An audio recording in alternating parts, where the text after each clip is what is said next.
पंतप्रधान नरेंद्र मोदी यांनी 15 ऑगस्ट 2026 रोजी स्वातंत्र्य दिनानिमित्त लाल किल्ल्यावरून देशाला 75 मिनिटे संबोधित केले. मागील 4 वर्षांच्या तुलनेत यंदाचं भाषण सर्वात कमी वेळेचं ठरलं. 2025 मध्ये त्यांनी 103 मिनिटांचे तर 2024 मध्ये 98 मिनिटांचे भाषण केले होते.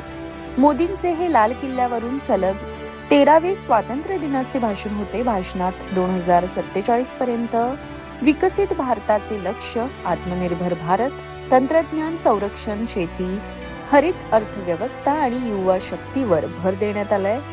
सप्तधाराच्या माध्यमातून विकासाचा रोडमॅप मांडताना त्यांनी 1 कोटी तरुणांना कृत्रिम बुद्धिमत्तेचे प्रशिक्षण देण्याची घोषणा केली. विद्यार्थ्यांसाठी मोफत ऑनलाईन कोचिंगचाही उल्लेख त्यांनी केला. राज्यातील मुलींच्या सक्षमीकरणासाठी राबवल्या जाणाऱ्या लेक लाडकी योजनेची अर्ज प्रक्रिया अधिक सुलभ करण्यात आल्याची माहिती महिला आणि बालविकास मंत्री अदिती तटकरे यांनी दिली. आता पालकांना आपले सरकार पोर्टलवरून थेट ऑनलाईन अर्ज करता येईल. ई-KYC द्वारे माहिती आपोआप घेतली जाणार असल्याने वारंवार कागदपत्रे देण्याची किंवा प्रत्येक टप्प्यासाठी नवा अर्ज करण्याची गरज भासणार नाही. 1 एप्रिल 2023 नंतर जन्मलेल्या पात्र मुलींना 15 ऑगस्ट 2027 पर्यंत अर्ज करता येईल. या योजनेअंतर्गत मुलीच्या जन्मापासून ते वयाच्या 18व्या वर्षापर्यंत टप्प्याटप्प्याने एकूण 1,01,000 रुपयांचा आर्थिक लाभ थेट बँक खात्यात दिला जातो. पिवळे आणि केशरी रेशन कार्ड धारक यासाठी अर्ज करू शकतात. भारताच्या 80व्या स्वातंत्र्यदिनी मंत्रालयात आयोजित शासकीय समारंभात मुख्यमंत्री देवेंद्र फडणवीस यांच्या हस्ते ध्वजारोहण पार पडलं.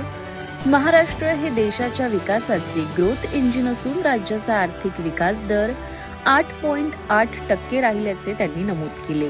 येणाऱ्या पिढीला दुष्काळ पाहावा लागू नये म्हणून नदीजोड प्रकल्पांद्वारे पाणी पोहोचवून राज्य कायमस्वरूपी दुष्काळमुक्त करण्याचा निर्धार त्यांनी व्यक्त केला. शेतकऱ्यांसाठी पुण्यश्लोक अहिल्यादेवी होळकर कर्जमाफी योजनेतून 56 लाख शेतकऱ्यांना 36,000 कोटींची कर्जमाफी दिली असून वर्षभरात 100% शेतकऱ्यांना दिवसा वीज पुरवण्याचे उद्दिष्ट आहे. महिलांना शेतकऱ्याचा दर्जा देणारे महाराष्ट्र पहिले राज्य ठरले असून उच्च शिक्षण आणि रोजगारातून राज्याला स्टार्टअप कॅपिटल बनवत असल्याचंही त्यांनी सांगितलं.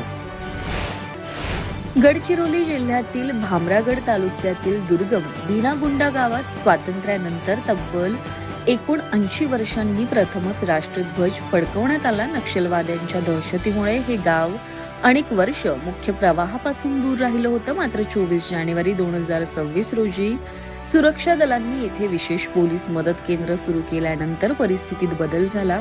आता गावात रस्ता आणि पुलांचं काम सुरू असून सौर ऊर्जेद्वारे वीज आणि 4G नेटवर्कची सुविधा उपलब्ध झाली आहे. बोरवेल आणि सौर नळ योजनेतून पाणी पुरवठा केला जातोय.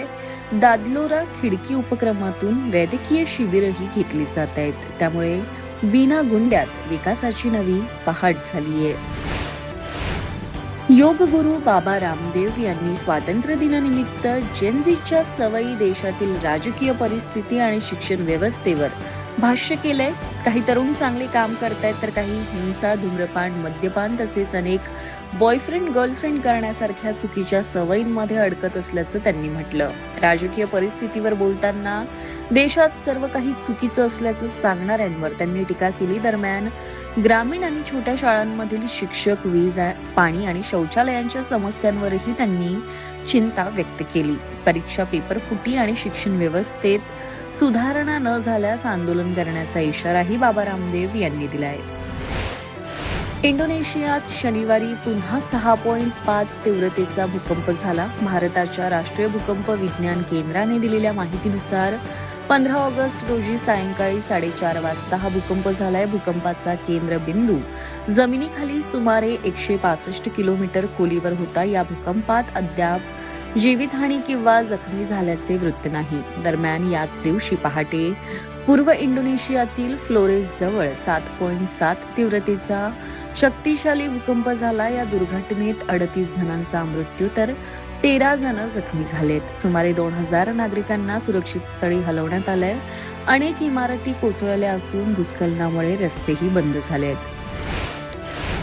स्मार्टफोन निर्माता कंपनी मोटोरोलाने भारतीय बाजारपेठेत आपला नवा मोटो जी मॅक्स स्मार्टफोन लॉन्च केलाय. या फोनमध्ये 63 तासांचा दमदार बॅकअप देणारी 7000 mAh ची शक्तिशाली बॅटरी, 50 मेगापिक्सेलचा सोनी LYTIA मुख्य कॅमेरा आणि 32 मेगापिक्सेलचा सेल्फी कॅमेरा देण्यात आलाय. यात 6.72 इंचाचा 120 Hz फुल HD plus display, Snapdragon 6S Gen 4 processor आणि Android 16 ऑपरेटिंग सिस्टम मिळतं. या फोनच्या 6 GB रॅम आणि 128 GB व्हेरियंटची किंमत 27,999 रुपये असून बँक डिस्काउंटसह तो 26,999 रुपयांना खरेदी करता येईल. हा स्मार्टफोन 20 ऑगस्टपासून फ्लिपकार्ट, मोटोरोलाची वेबसाईट आणि प्रमुख स्टोर्सवर विक्रीसाठी उपलब्ध होईल. रॉयल एनफिल्डने भारतात आपली बहुप्रतीक्षित अपडेटेड कॉन्टिनेंटल GT 650 बाईक अधिकृतपणे लॉन्च केली आहे. या नव्या मॉडेलची एक्स शोरूम किंमत 3,58,000 ते 3,88,000 रुपयांच्या दरम्यान आहे. कंपनीने बाईकमध्ये USB Type-C fast charging port, नवीन LED इंडिकेटर्स आणि ब्लॅक इन्स्ट्रुमेंट काउल यांसारखे महत्त्वाचे कॉस्मेटिक बदल केले आहेत. ही बाईक 4 आकर्षक रंगांच्या पर्यायात उपलब्ध असून रॉकर रेड आणि एपेक्स ग्रे व्हेरियंटमध्ये ब्लॅक फिनिश इंजिनसह अलॉय व्हील्स देण्यात आले आहेत. बाईकच्या 648 cc पॅरेलल ट्विन इंजिन आणि मेकॅनिकल रचनेत कोणताही बदल केलेला नाहीये. कॅफे रेसर लुकमधील हे नवे बदल रायडर्सना अधिक आकर्षित करतील. तामिळनाडू प्रीमियर लीग सामन्यादरम्यान प्लेयर अँड मॅच ऑफिशियल एरियामध्ये बसून गर्लफ्रेंडशी चॅटिंग करणाऱ्या एका 26 वर्षीय खेळाडूवर BCCIच्या लाच आणि भ्रष्टाचार विरोधी पथकाने शिस्तभंगाची कारवाई करत 1 लाख रुपयांचा दंड ठोठावलाय. प्रतिबंधित क्षेत्रात मोबाईल वापरण्यास सक्त मनाई असताना या डावखुऱ्या फलंदाजाने नियमांचं उल्लंघन केलं. तपासात फिक्सिंगचा कोणताही प्रकार आढळला नाही. तरीही 2 वर्षांच्या संभाव्य बंदीऐवजी त्याला 1 लाखांचा दंड करून सोडण्यात आलाय. स्वातंत्र्य दिनाच्या निमित्ताने भारतीय चित्रपट सृष्टीतील त्या कलाकारांची आठवण होते ज्यांनी स्वातंत्र्य सैनिकांच्या भूमिका साकारून त्यांचा संघर्ष आणि शौर्य प्रेक्षकांसमोर उभं केलं. कंगना रनौतने मणिकर्णिकामध्ये राणी लक्ष्मीबाईंची भूमिका साकारली. विकी कौशलने सरदार उधममध्ये उधम सिंह यांची व्यक्तिरेखा साकारली. अजय देवगनने द लेजंड ऑफ भगत सिंहमध्ये भगत सिंहांची भूमिका केली आणि राष्ट्रीय पुरस्कार मिळवला.